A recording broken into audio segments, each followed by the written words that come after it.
এক careless boxer বাবা তার কিউট ছেলেকে টাকার বিনিময়ে অন্যর কাছে দত্তক দিয়ে দেয় যাতে করে সে একটি রোবট কিনতে পারে। মুভিতে এমন একটি ফিউচার দেখানো হয়েছে যেখানে রোবট বক্সিং অনেক জনপ্রিয়, কিন্তু ঘটনাক্রমে তার ছেলে এমন এক রোবট আবিষ্কার করে ফেলে যা রীতিমতো বক্সিং ওয়ার্ল্ড কাঁপিয়ে দেয়। আর শেষে এমন সকল ঘটনা ঘটতে থাকে যা তোমাকে পুরোই অবাক করে দেবে। এছাড়াও এই মুভিতে যে কিউট ছেলেটি রয়েছে তুমি তার মায়ায় পড়তে বাধ্য হবে। বলছিলাম 2011 সালে মুক্তিপ্রাপ্ত action sci-fi sports movie real স্টিলের কথা। মুভিটি এক কথায় অসাধারণের উপর অসাধারণ, তাই ঝটপট রেডি হয়ে যাও পুরো এক্সপ্লেনেশনটি দেখার জন্য। আর লাস্ট ভিডিওতে তোমাদের সাপোর্ট ছিল এই মুভির মতনই অসাধারণ।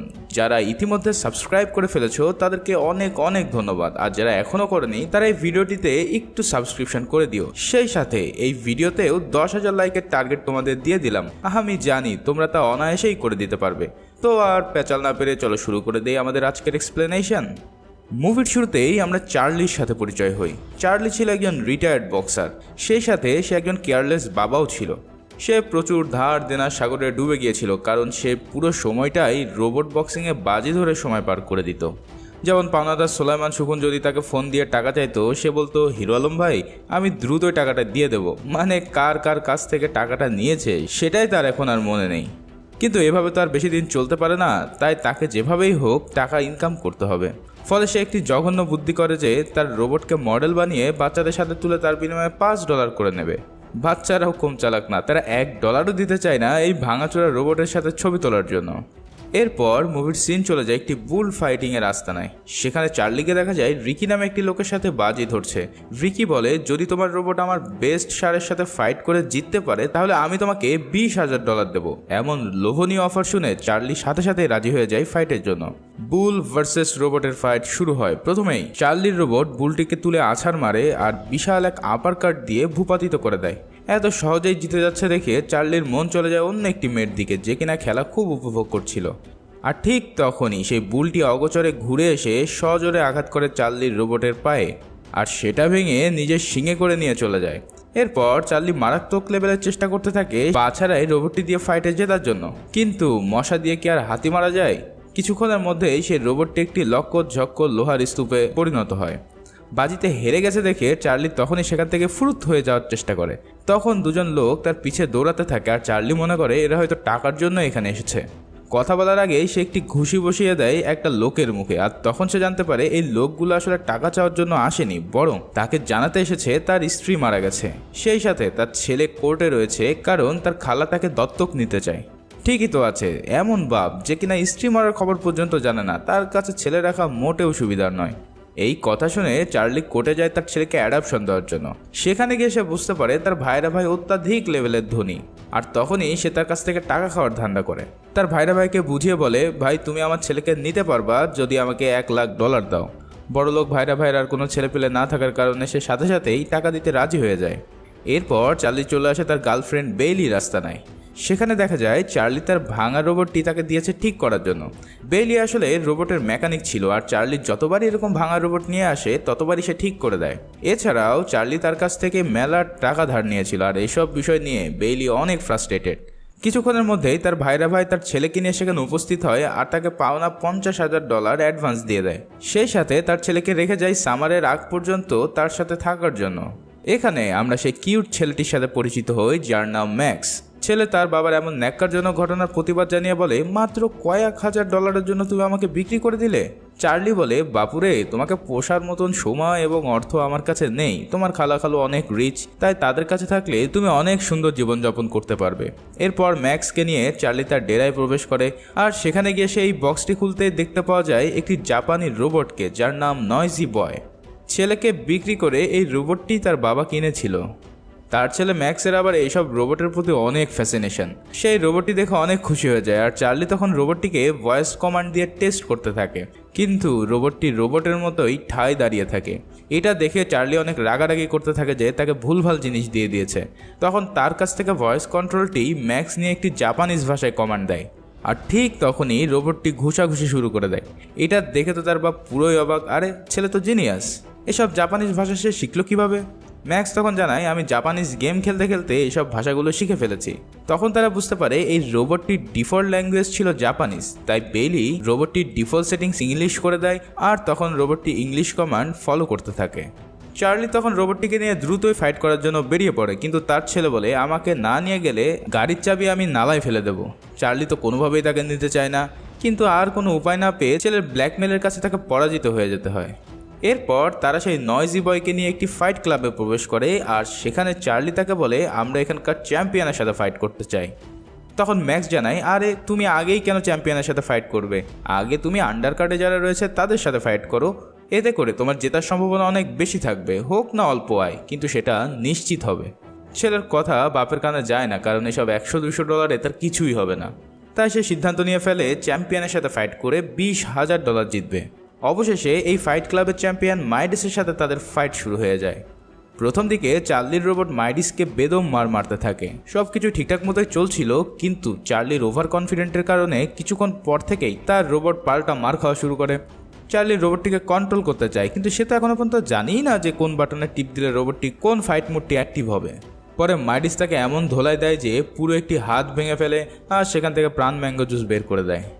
কি আর করা, এরপর সে ভাঙাচোরা রোবটটি নিয়ে তারা বসে থাকে আর ম্যাক্স তাকে বলে তুমি আগেই প্র্যাকটিস না করে কেন অত বড় ফাইট নিতে গেলে। এত পাকনা পাকনা কথা শুনে তার বাপের মেজাজ খারাপ হয়ে যায় আর বলে চুপচাপ গাড়িতে উঠে পড়ো। এরপর তারা একটি রোবটের গার্বেজ ডাম্পে যায়, মানে তোমরা সেটাকে ময়লার ডাম্প বলতে পারো। সেখানে তারা পুরাতন ভাঙাচোরা লোহা লক্কর ও রোবটের পার্টসগুলো টোকাইয়ের মতন খুঁজতে থাকে। যদি সেখান থেকে ফ্রিতে কোনো একটি পার্টস পাওয়া যায় তাহলে তারা আবার একটি রোবটকে কাজে লাগাতে পারবে। এসব খুঁজতে খুঁজতে ম্যাক্স একটি খাদের কিনারায় এসে পড়ে আর তখন তার বাবা সতর্ক করার আগেই এই মাটি ভেঙে ম্যাক্স নিচের দিকে পড়ে যায়। একদম গর্তে পড়ার আগ মুহূর্তে একটি লোহার বস্তুর সাথে ম্যাক্স আটকে যায় আর ঝুলতে থাকে। ম্যাক্স তার বাবাকে ডাকতে থাকে আর তখনই চার্লি সেখানে উপস্থিত হয়, তাকে রেস্কিউ করে। এই ফাঁকে বাপ বেটার মধ্যে একটা কোলাকুলিও হয়ে যায়। তখন ম্যাক্স একটি রোবটের মাথা আবিষ্কার করে যেটা মাটিতে পোতা ছিল। এই রোবটটি তার প্রাণ বাঁচিয়েছে দেখে ম্যাক্স এই রোবটটিকে তার সাথে নিতে চায়, কিন্তু তার বাবা ভাঙড়ি মাল হিসেবে এই মালটা নিতে চায় না আর বলে যদি নিতেই চাও তাহলে নিজে খুঁড়ে খুঁড়ে বের করে নিয়ে আসো। তখন ম্যাক্স সেই ভাঙড়ি রোবটটিকে সারা রাত ধরে খুঁড়তে থাকে আর সকালবেলা নিয়ে আসে তার বাবার কাছে। পরে তারা চলে যায় বেইলির আস্তানায়। বেইলি তো খুব রাগ যে কেন এই জাপানিজ রোবটটিকে ভেঙে চুরে নিয়ে এসেছে। তখন ম্যাক্স সেই ভাঙড়ি রোবটটিকে দেয় ঠিক করার জন্য। বেইলি সেটা দেখে বলে এটা অনেক পুরাতন মডেলের একটি রোবট, আর একটু পরেই সে এর পিছনে গাড়ির মেকানিকের মতন দুটো গুঁতো দিতেই রোবটটি চালু হয়ে যায়। মজার ব্যাপার হচ্ছে এই রোবটটি সামনে থাকা মানুষকে স্ক্যান করে ঠিক তার মতন মুভমেন্ট করতে পারত, যাকে বলে শ্যাডো ফাংশনাল রোবট। এটা দেখে বেইলি বলে এই যুগে এমন ম্যানুয়াল রোবট সত্যিই অনেক রেয়ার। ম্যাক্স যেরকম করতে থাকে রোবটটিও তাকে ফলো করে তাই করতে থাকে। বিষয়টি দেখে ম্যাক্সের অনেক ভালো লাগে আর বেইলি তাকে একটি রিমোট কন্ট্রোল সেট করে দেয় যাতে রিমোট দিয়ে সেই রোবটটিকে চালাতে পারে। এরপর ম্যাক্স রোবটটিকে পানি দিয়ে পরিষ্কার করলে তার বুকের কাছে একটি নাম দেখতে পায়। রোবটটির নাম ছিল অ্যাটম।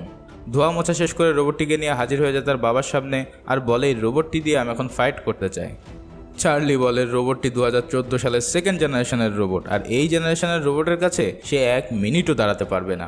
এটা দিয়ে খালি তুমি হাই হ্যালোই বলতে পারবা, কিন্তু এটা কখনোই ফাইট করতে পারবে না। কিন্তু ম্যাক্স অনেক কনফিডেন্ট যে এই রোবট দিয়ে সে ফাইট করতে পারবে। আর এদিকে চার্লির হাতে আর কোনো রোবট না থাকার কারণে সেই বিষয়টিতে রাজি হয়ে যায়। ম্যাক্স ইতিমধ্যে এই রোবটটির মায়ায় পড়ে যায়। এটা তার জীবন বাঁচিয়েছে আর দ্বিতীয়ত এটা সকল মুভমেন্ট ফলো করতে পারে। তখন ম্যাক্স অ্যাটমকে নিয়ে রাস্তায় হাঁটতে বের হয়। ম্যাক্সের মনে হয় অ্যাটম তার সাথে কথা বলতে পারে কিংবা তার মনের কথা বুঝতে পারে। অ্যাটমকে নিজের বন্ধু হিসেবে মেনে নিয়ে সে সারা রাত মজা করতে থাকে। এরপর ম্যাক্স আর চার্লি মিলে একটি বক্সিং ফাইট চ্যাম্পিয়নশিপ দেখতে যায়, যেখানে চার্লির লক্ষ্য থাকে অ্যাটমের জন্য কোনো একটি স্পন্সরশিপ পাওয়া যায় কিনা সেটা খোঁজার জন্য। সেখানে গিয়ে ম্যাক্স দেখতে পায় এই পৃথিবীর সবচেয়ে ভয়ঙ্কর এবং নাম্বার 1 বক্সিং রোবট জিউসকে, যাকে কিনা রোবট বক্সিংয়ের ফ্লোয়েড মেওয়েদার বলা হয়। এখনও পর্যন্ত কোনো রোবট তাকে হারাতে পারেনি। ম্যাক্স তার খুবই বড় একজন ফ্যান আর সামনাসামনি তাকে দেখার সুযোগ পেয়ে তো সে ভীষণ খুশি। এদিকে চার্লি তার বন্ধুর কাছে গিয়ে হেল্প চায়, কিন্তু তার বন্ধু জানিয়ে যায় যে তোমার বিগত দিনের রিপোর্ট খুবই খারাপ এবং কোনো ম্যাচই তুমি জিততে পারোনি, তাই তোমার রোবটের পিছনে টাকা ইনভেস্ট করা মানে তা জলে ফেলে দেওয়া। ফলে সেখান থেকে তাকে নিরাশ হয়ে আবারও ফিরে আসতে হয়। পরের দিন সকালে চার্লি ও ম্যাক্স একটি নিচু স্তরের ফাইট ক্লাবে যায়, যেখানে সব গুন্ডা পান্ডার টাইপের রোবটগুলো ফাইট করে থাকে। ম্যাক্স কনফিডেন্ট হয়ে একজনের রোবটকে চ্যালেঞ্জ করে আর সেই লোক ম্যাক্সের এই ওল্ড মডেল দেখে বলে তুমি যদি 1 রাউন্ড পর্যন্ত টিকে থাকতে পারো তাহলে তোমাকে $1000 দেওয়া হবে। ম্যাক্স সাথে সাথে রাজি হয়ে যায় আর দুজনের মধ্যে ফাইট শুরু হয়। প্রথম থেকেই অপোনেন্টের এই রোবটটি অ্যাটমকে অ্যাটাক করতে থাকে। চার্লি ম্যাক্সের কাছ থেকে কন্ট্রোল হ্যান্ড ওভার করতে চায়, কিন্তু চার্লি জানায় সেই ফাইটটি নিজেই পরিচালনা করতে চায়।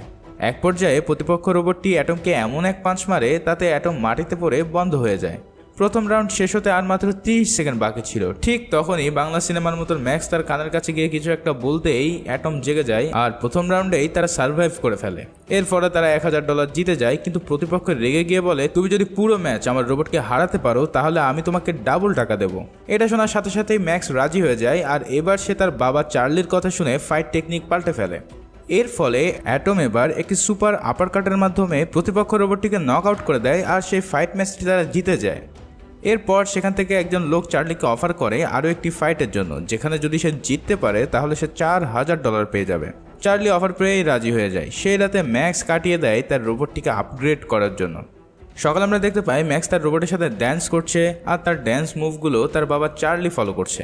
এখানে তাদের এই নাচের দৃশ্যটি সত্যিই অনেক চমৎকার ছিল। ওরা নাচানাচি করতে থাক আর এই ফাঁকে তুমি ছোট্ট করে একটি লাইক করে দিয়ে আসো আমার এই ভিডিওটিতে।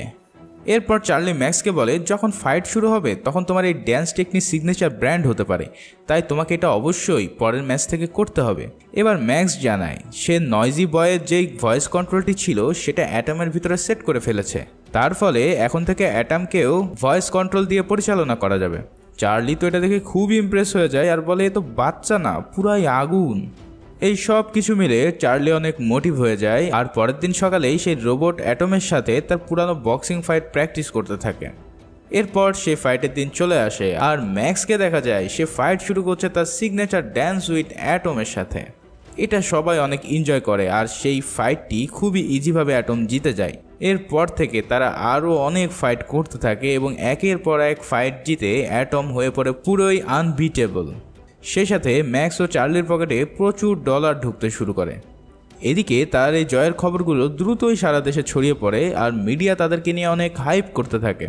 তখনই তারা অফার পেয়ে যায় ন্যাশনাল লিগ চ্যাম্পিয়নশিপ খেলার, যেখানে দেশের সব বড় বড় রোবট আসবে তাদেরকে ফাইট করার জন্য। এদিকে তাদের প্রথম খেলার দিন যখন তারা প্রস্তুতি নিচ্ছিল তখন তাদের ডাক পড়ে রোবট জিউসের টিমের তরফ থেকে।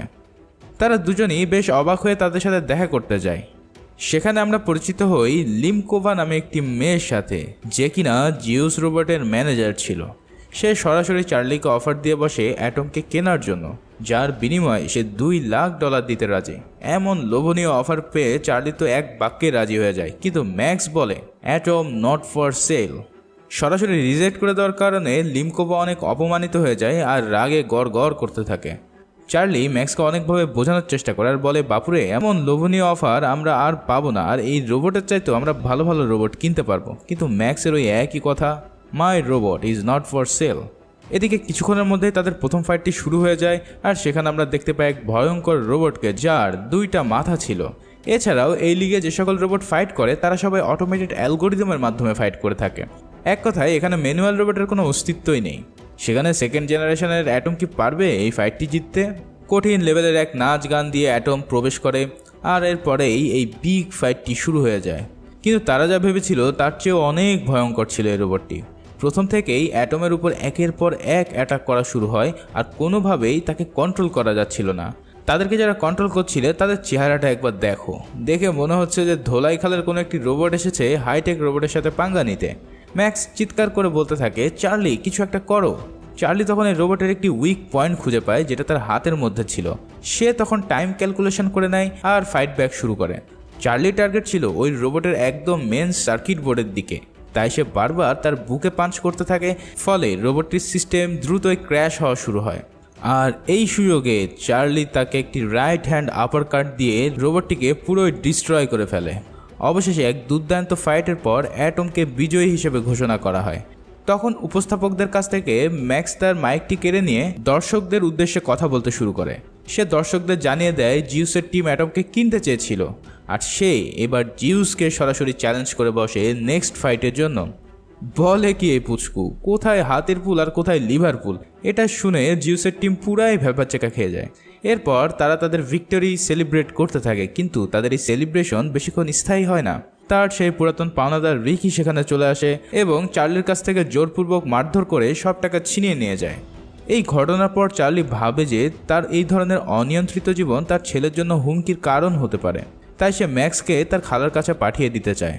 পরের দিন তার খালার কাছে ম্যাক্সকে রেখে যাওয়ার সময় ম্যাক্স যেতে না চাইলেও চার্লি তাকে এক প্রকার জোরপূর্বক তার সাথে পাঠিয়ে দেয়, আর এর ফলে ম্যাক্স অনেক বেশি দুঃখ পায়। কিন্তু চার্লি ম্যাক্স চলে যাওয়ার পর থেকেই তাকে অনেক মিস করতে থাকে। তখন সে তার মনের কথাগুলো বেইলির সাথে শেয়ার করে। বেইলি তখন তাকে জানায় তোমার ম্যাক্সের সাথে থাকাটাই সবচেয়ে বেশি প্রয়োজন, কারণ বাবার ভালোবাসা অন্য কাউকে দিয়ে কখনোই সম্ভব না, তাই তুমি তাকে ফেরত নিয়ে আসো। এসব শুনে চার্লির মনে অনেক সাহস আসে আর সে চলে যায় ম্যাক্সকে নিয়ে আসার জন্য। চার্লি সেখানে ম্যাক্সকে সরি বলে এবং তার খালার কাছে পারমিশন চায় যে ম্যাক্সকে নিয়ে যাওয়ার জন্য। সেই সাথে চার্লি এটাও বলে আমরা অবশ্যই জিউসের সাথে ফাইটটি করব এবং সেখানে তোমাকে অবশ্যই প্রয়োজন। এসব কথা শুনে তার খালাও ম্যাক্সকে যেতে দেয় আর ম্যাক্স আর চার্লি আবারও একসাথে হয়ে যায়। এদিকে অ্যাটম ও জিউসের মধ্যকার ফাইট পুরোই হাইপ হয়ে যায় সারা পৃথিবীতে, আর সবাই এই ভাইরাল ফাইট দেখার জন্য উন্মুখ হয়ে পড়ে। একদিকে রোবটের ফ্লোয়েড মেওয়েদার, অন্যদিকে ধোলাই খালের রোবট অ্যাটম। ধোলাই খালের হলে কি হবে, আসলে অ্যাটমের যে স্টিল দিয়ে তৈরি করা ছিল সেটা কোনো অংশেই টাইটেনিয়ামের চাইতে কম শক্ত নয়। অ্যাটমের বডি শুধু লোহালক্কর ছাড়া এমন কোনো কিছুই নেই যেটা ডিজেবল হয়ে গেলে তার পুরো ফাংশনালিটি ডাউন হয়ে পড়বে, আর এটাই ছিল অ্যাটমের একটি ইউনিক পয়েন্ট। এরপর ফাইট শুরু হওয়ার পালা। প্রথমে অ্যাটম ও ম্যাক্স উপস্থিত হয় তাদের সিগনেচার ড্যান্স মুভ দিয়ে, আর তারপরে জিউস উপস্থিত হয়। জিউস প্রায় 1.5 গুণ ছিল অ্যাটমের চেয়ে, আর সে যখন রিংয়ে ওঠে তখন কোনো রকম না হেঁটে বরং এক লাফ দিয়ে রিংয়ের ভিতরে চলে আসে। এইটা দেখে তো চার্লি পুরো ভড়কে যায়, আর এর কিছুক্ষণের মধ্যেই সেই বিগ ফাইটটি শুরু হয়ে যায়। কিন্তু প্রথম 5 সেকেন্ডের মধ্যেই জিউসের একটি শক্তিশালী পাঞ্চে অ্যাটম মাটিতে লুটিয়ে পড়ে। চার্লি যা ভেবেছিল তার চেয়ে কয়েক হাজার গুণ বেশি শক্তিশালী এই জিউস। অ্যাটম কোনো রকম মাটি থেকে উপরে ওঠার সাথে সাথে আবারও পাঞ্চ, এবং এই পাঞ্চের মাধ্যমে আবারও সে নকডাউন। চার্লি কি করবে ঠিক বুঝে উঠতে পারছিল না। অ্যাটম আবারও কোনো রকম উঠে পড়ে, কিন্তু জিউস তাকে অ্যাটাক করতেই থাকে এবং আবারও একটি পাঞ্চ মেরে নকডাউন করে দেয়। কোনো উপায় না দেখে চার্লি তখন অ্যাটমকে কর্নারে নিয়ে যায় আর এই রাউন্ডটি কোনো মতে টিকে থাকার জন্য কমান্ড দেয়। কিন্তু তখনই চার্লির সুযোগ বুঝে জিউসকে একটি রাইট আপার কাট মেরে দেয়, আর এটা দেখে পুরো দর্শক হতবাক হয়ে যায়, কারণ এখনো পর্যন্ত কোনো রোবটের ক্ষমতা হয়নি জিউসের গায়ে একটি আঁচড় দেওয়ার। আর এই মারাত্মক লেভেলের আপার কাট খেয়ে জিউসের ফাংশন কিছুটা নষ্ট হয়ে যায়, আর এই সুযোগেই চার্লি তাকে কাউন্টার অ্যাটাক করতে থাকে। জিউসের টিমের সবার মাথা পুরো খারাপ হয়ে যায়, আর তখনই তারা আবারও ফাইটে ব্যাক করে। আর এবার অ্যাটমকে কর্নারে নিয়ে যেয়ে জিউস ধবল ধোলাই করতে থাকে। রাউন্ড শেষ হতে আর মাত্র 10 সেকেন্ড বাকি ছিল, কিন্তু এরই মধ্যে অ্যাটম প্রায় বিধ্বস্ত হয়ে পড়ে। অবশেষে ফাইনাল পাঞ্চ করার আগেই রাউন্ডটি শেষ হয়ে যায়। এরপর দ্রুত চার্লি ও ম্যাক্স রিংয়ের মধ্যে গিয়ে অ্যাটমের বডি পার্টস ঠিক করে দেয়। তারপর শুরু হয় দ্বিতীয় রাউন্ড, কিন্তু এরই মাঝে অ্যাটম কোনোভাবেই সার্ভাইভ করতে থাকে। পরের রাউন্ডগুলো থেকে অ্যাটম অ্যাটাক করা শুরু করে, আর মাঝে মাঝেই সে জিউসের পুরো থোবড়া উড়িয়ে দিতে থাকে। এভাবেই এই রুদ্ধশ্বাস ফাইট ম্যাচটি চতুর্থ রাউন্ডে এসে পড়ে। আর এই রাউন্ডে জিউসের একটি আঘাতের কারণে অ্যাটমের ভয়েস কন্ট্রোল ডিভাইসটি নষ্ট হয়ে যায়, ফলে অ্যাটম আর ভয়েস কমান্ড শুনে রেসপন্স করতে পারে না। এই সুযোগে জিউস অ্যাটমকে এমন ড্রিলিং করতে থাকে যে তার ভিতর থেকে পুরো ধোঁয়া উঠিয়ে দেয়। ভয়েস কমান্ডটি নষ্ট হয়ে যাওয়ার ফলে ম্যাক্স তখন চার্লিকে বলে তুমি অ্যাটমের সাথে শ্যাডো ফাইট করো, কারণ তুমি একজন রিয়েল বক্সার, তুমি যা করবে অ্যাটম ঠিক সেভাবে অ্যাটাক করবে। চার্লি তখন রাজি হয় না, কিন্তু ম্যাক্স তার কাছে সাহায্য ভিক্ষা চাইলে চার্লি রাজি হয়। ম্যাক্স তখন অ্যাটমের শ্যাডো ফাইট মোড অন করে দেয়, আর সর্বশেষ রাউন্ড শুরু হয়। এবার প্রথম থেকেই জিউস এই বিধ্বস্ত অ্যাটমের উপরে অত্যাচার করতে থাকে, আর চার্লি শুধুমাত্র ডিফেন্স করতে থাকে। এরকম মার খাওয়া দেখে ম্যাক্স চার্লিকে বলে প্লিজ ফাইট ব্যাক করো, ওকে মারো। চার্লি তখন বলে নট ইয়েট, মানে এখনই না। আসলে চার্লি অপেক্ষা করছিল জিউসের পাওয়ার লেভেল কমিয়ে আনা পর্যন্ত, ফলে একটানা এত ফাইট করতে গিয়ে জিউস কিছুক্ষণের মধ্যেই তার পাওয়ার ডাউন করে ফেলে আর সে কোনো অ্যাটাক করতে পারে না। ঠিক তখনই চার্লি বলে এইবার সময় এসেছে ফাইট ব্যাক করার, আর এরপরেই সে ফাইট করা শুরু করে দেয়। চার্লি এবার নিজের বক্সিং খেলার মতন পাঞ্চিং করতে থাকে, আর সেটা দেখে অ্যাটম সে পাঞ্চ এবং মুভ ফলো করতে থাকে। বিশ্বাস করো, এই মুভির স্ক্রিপ্টটি লিখতে আমার 2 দিনেরও বেশি সময় লেগেছে, কারণ এই মুভির সিনগুলো এত ইমোশনাল এবং এত আনন্দের ছিল যে আমি বারবার স্ক্রিপ্ট লেখাগুলো ফেলে শুধু সিনগুলোই দেখছিলাম। সেই সাথে এই মুভির যে ব্যাকগ্রাউন্ড মিউজিক ছিল, উফ, জাস্ট ওয়াও। তাই তোমাদের সবাইকে রিকমেন্ড করব পুরো মুভিটি একবার হলেও প্লিজ দেখে নিও। কথা দিচ্ছি, মুভিটি দেখার পর তুমি আনন্দে কাঁদতে বাধ্য হবে। চার্লির পারফরমেন্স দেখে ম্যাক্স আনন্দে কেঁদে ফেলে, আর চার্লি তার নিজের সব অভিজ্ঞতা দিয়ে একের পর এক আপার কাট, জ্যাব, বডি শট দিয়ে পুরো ডিস্ট্রয় করে দিতে থাকে। এইসব দেখে জিউসের টিমের প্রধান এসে ম্যানুয়ালি অপারেট করা শুরু করে, কিন্তু তাতে খুব একটা বেশি ফল আসে না, কারণ অপর প্রান্তে রয়েছে চ্যাম্পিয়ন চার্লি। আর সর্বশেষ একটি অ্যাটমিক আপার কাট দিয়ে প্রথমবারের মতন জিউসকে নকডাউন করে দিতে সক্ষম হয় অ্যাটম। তবে কিছুক্ষণের মধ্যে জিউস আবার উঠে দাঁড়াতে সক্ষম হয়, কিন্তু অ্যাটম আবারও জিউসকে অ্যাটাক করতে থাকে, আর এরই মধ্যে ফাইনাল বেল বেজে ওঠে। এমন পারফরমেন্স দেখে পুরো স্টেডিয়াম অ্যাটম অ্যাটম বলে চিল্লাতে থাকে। কিছুক্ষণের মধ্যেই ফাইনাল রেজাল্ট চলে আসে এবং আকস্মিকভাবে এই ম্যাচটি জাজদের বিচারে জিতে যায় জিউস। এতে পুরো স্টেডিয়ামের দর্শক বিন্দু মাত্র বিচলিত হয় না, কারণ তাদের চোখে রিয়েল চ্যাম্পিয়ন হচ্ছে অ্যাটম। অ্যাটম সবার মন জয় করে নিয়েছিল এবং তারা অ্যাটমকে চ্যাম্পিয়ন হিসেবে মেনে নিয়েছিল।